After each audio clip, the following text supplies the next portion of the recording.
میں سمندر بھی کسی غیر کے ہاتھوں سے نہ لوں، ایک قطرہ بھی سمندر ہے اگر تو دے دے۔ محترم سامعین کرام، اللہ رب العزت نے اس روئے زمین پر کم و بیش 1,24,000 پیغمبروں کو مبعوث فرمایا۔ ہر پیغمبر، ہر ولی اور ابدال اور اللہ کے نیک بندوں کی جو استدعا، دعا اور پکار جو رہی وہ صرف اور صرف اللہ رہی۔ لہو دعوت الحق، اگر پکارا جائے گا، کسی کی دعائی کی جائے گی، کسی کا نام لے کے پکارا جائے گا، مدد کے لیے پکارا جائے گا، تو صرف وہ ذات جو ہے وہ اللہ رب العزت کی ذات ہے۔ لہو دعوت الحق، اس کو پکارا جائے گا جو بلند والا ہے، جو جس کا کوئی سوال نہیں ہے، جو لازوال ہے۔ حضرت آدم علیہ السلام کو اللہ رب العزت نے کہا وَقُلْنَا يَا آدَمُ اسْكُنْ أَنْتَ وَزَوْجُكَ الْجَنَّةَ وَكُلَا مِنْهَا رَغَدًا حَيْثُ شِئْتُمَا وَلَا تَقْرَبَا هَٰذِهِ الشَّجَرَةَ فَتَكُونَا مِنَ الظَّالِمِينَ۔ حضرت آدم کو اللہ رب العزت نے وصیت فرمائی کہ آدم، تم اور تمہاری بیوی حوا جنت میں رہیں، لیکن رہنے کے بعد میں هذه الشجرة، اس درخت کے قریب نہ جانا۔ اگر اس درخت کے قریب چلے گئے اور اس کو کھا لیا یا جو ہمارے بتائے ہوئے احکام کی خلاف ورزی کی، فَتَكُونَ مِنَ الظَّالِمِينَ، آپ ظالمین میں سے ہو جائیں گے۔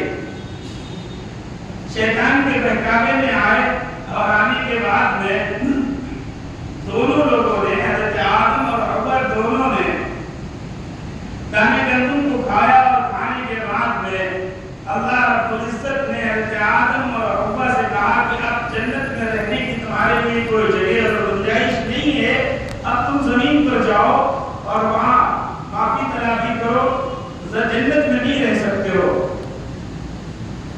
حضرت آدم علیہ السلام عرفات کے میدان میں آئے جنت سے، اور آنے کے بعد میں بعض جگہوں پر لکھا ہے کہ 40 دن تک رہے، اور بعض جگہوں پر آتا ہے کہ 40 سال تک۔ خیر، حضرت آدم علیہ السلام اللہ کو پکارتے رہے، مناتے رہے کہ بھی اللہ کے احکامات کی خلاف ورزی کی تھی۔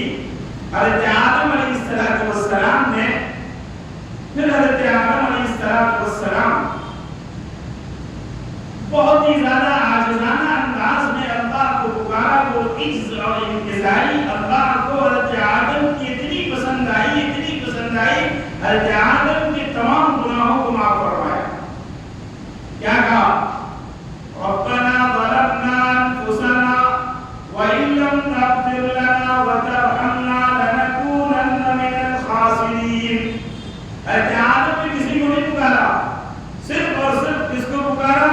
اللہ کو پکارا کہ اللہ ہم سے گستاخی ہوئی ہے، ہم سے گناہ ہو گیا ہے، ہم سے غلطی ہو گئی ہے، ربنا ظلمنا انفسنا، اے رب کریم ہم نے اپنی ذات پر ظلم کیا ہے، ہم نے خود اپنے پیروں پر کلاڑیاں ماری ہیں، ہم نے تیرے بتائے ہوئے احکام کی خلاف ورزی کی ہے، ربنا ظلمنا انفسنا، اے رب کریم ہم نے اپنی ذات پر ظلم کیا ہے، وَإِن لَّمْ تَغْفِرْ لَنَا، اور اگر آپ نے معاف نہیں فرمایا، آپ غفور الرحیم ہیں، 70 ماؤں سے زیادہ محبت کرنے والے ہیں، دن میں 70 مرتبہ اپنے بندے کو تو معاف فرماتا ہے۔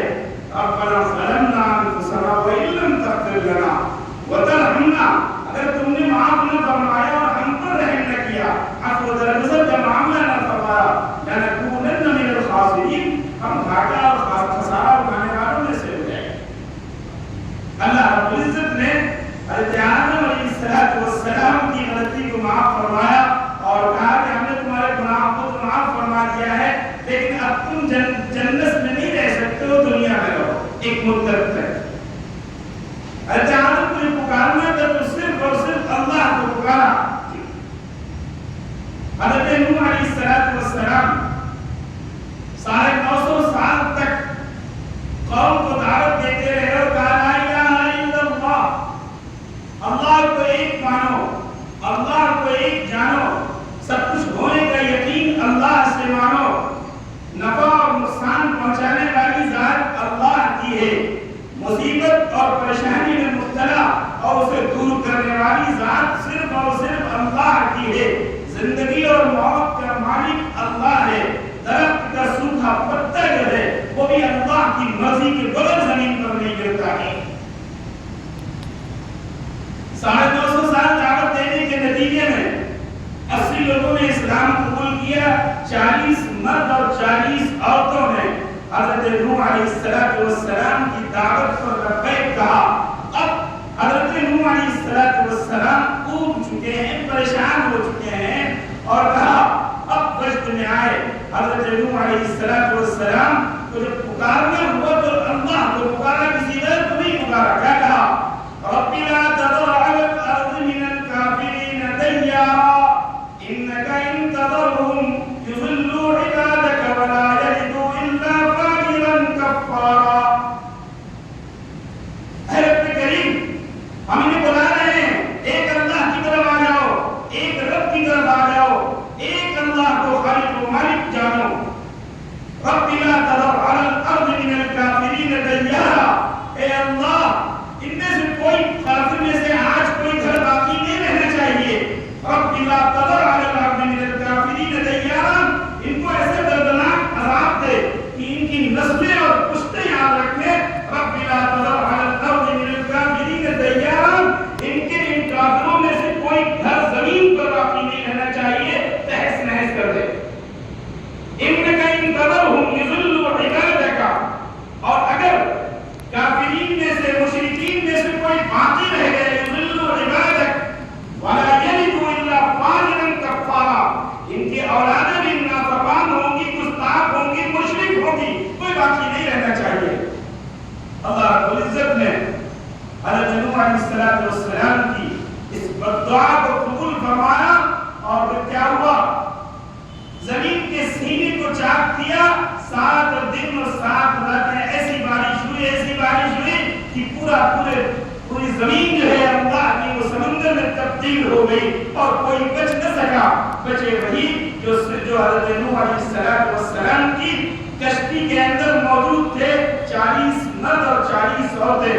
اور روایات کے اندر آتا ہے کہ 18,000 مخلوقات کا ایک جوڑا حضرت نوح علیہ السلام کی کشتی کے اوپر موجود تھا۔ کشتی کی نیچے کی سطح کے اندر جانور تھے، کشتی کی بیچ کی سطح کے اندر پرندے تھے، کشتی کی اوپر کی سطح کے اندر انسان موجود تھے۔ کشتی 3 منزلہ تھی۔ کشتی کی لمبائی جو تھی حضرت نوح علیہ السلام نے بنایا تھا، اس کی 300 میٹر کشتی لمبی تھی اور 30 فٹ کشتی اونچی تھی۔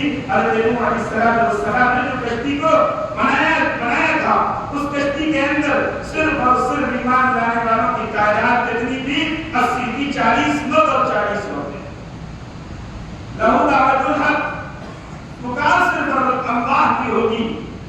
حضرت ابراہیم علیہ السلام 86 سال کے ہو گئے، حضرت ہاجرہ 75 سال کی ہو گئی ہے، اولاد نہیں ہو رہی ہے، کوئی اولاد نہیں ہے، بے اولاد کافرین، مشرکین، فاسقین، منافقین سب اولاد والے ہیں، لیکن اللہ کا خلیل جلیل القدر پیغمبر بے اولادہ ہے۔ اسے جب اولاد لینی ہے تو کسی کے در کو نہیں کھٹکھٹاتا ہے، کسی کا واسطہ اور حوالہ نہیں دیتا ہے، صرف اس کی پکار جو ہوتی ہے وہ اللہ کی طرف ہوتی ہے۔ کیا کہتے ہیں؟ رب هب لي من الصالحین، اے رب کریم ایک اولاد ہمیں بھی عطا فرما۔ یہ زمین بھری ہوئی ہے، تیرا خلیل پیغمبر جلیل القدر پیغمبر بے اولادہ ہے، اسے کوئی اولاد نہیں ہے، ایک اولاد عطا فرما۔ اللہ رب العزت فرماتے ہیں رب هب لي من الصالحین فبشرناه بغلام حلیم، میرا خلیل جو ہے پریشان نہ ہو، کبھی خاطر نہ ہو۔ فبشرناه بغلام حلیم، ہم بشارت دیتے ہیں، خوشخبری دیتے ہیں کہ تمہیں ایک ایسا بچہ دیں گے جس کا نام اسماعیل ہوگا، جو حلیم ہوگا، بردبار ہوگا، عقلمند ہوگا، اور جب امتحان کی باری آئے گی تو یہ کہے گا قال یا ابت افعل ما تؤمر ستجدنی ان شاء اللہ من الصابرین، آپ مجھے صابرین اور شاکرین میں سے پائیں گے، اللہ نے جو حکم دیا ہے اسے آپ کیجئے. لہذا حضرت ابراہیم کو جب پکارنا ہوا تو کس کو پکارا؟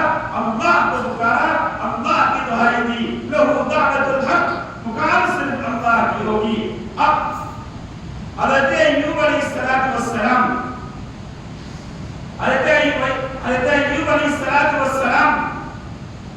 اللہ کی شکر گزار پیغمبروں میں ہوتے ہیں. شیطان نے شکوہ کیا کہ حضرت ایوب کے پاس میں بہت ساری نعمتیں ہیں.